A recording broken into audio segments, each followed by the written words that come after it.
Well, good afternoon, grandchildren. Time for another edition of Drinking with Grandma.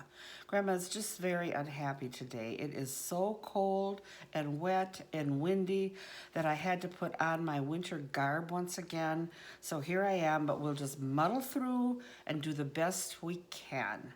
Today's drink is called a Negroni.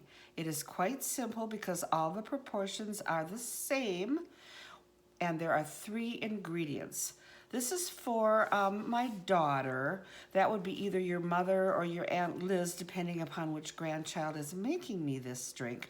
She tells me she does not like sweet drinks. And this drink really is not very sweet. It has quite a touch of bitterness to it, but it is actually pretty tasty. So let's go through what we will need. I have some things here. I have a glass to mix the drink in, and then I have my cocktail glass with this cool round ice cube. You can usually find one of those in Grandma's freezer, so you just go get that when you're going to make this drink for Grandma. Then we use gin, and we use sweet vermouth, and we use something called Campari. This is what gives it that little bitterness.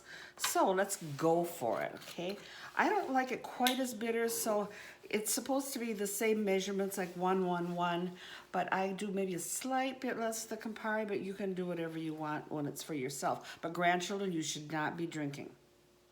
If you're making a drink for somebody, that is.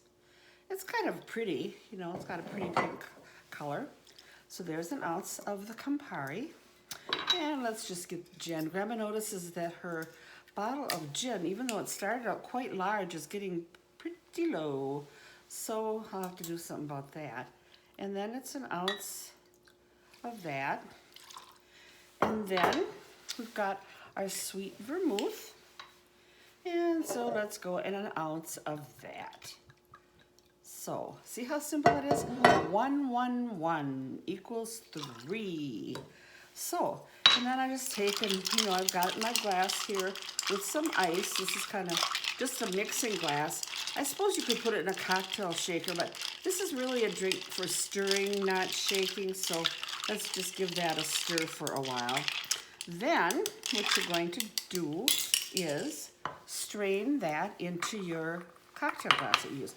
Now, Grammy wishes she had a nice cocktail strainer, but she doesn't. So we got this like tacky looking little kitchen strainer, but it'll strain, so let's go for it. Oh, it's kind of got full of these ice cubes here. Okay, well, that's good. Put that goes back. Now, isn't that pretty? And then the last thing that goes with this, you just take an orange peel. You just kind of twist it over the glass to release some of that orange essence. And then you just put it in your glass for garnish. Now, isn't that nice and isn't that pretty? So, okay, let's give this Negroni a sample. Ooh, I like that. The first thing you taste is sweet, and then it gets to the back of your tongue and you taste that little bitter. And it's really quite a nice before dinner drink because it doesn't overwhelm your appetite with sweetness. So, hope you are committing this recipe to your memory, grandchildren, and I will see you for the next edition of Drinking with Grandma. Cheers!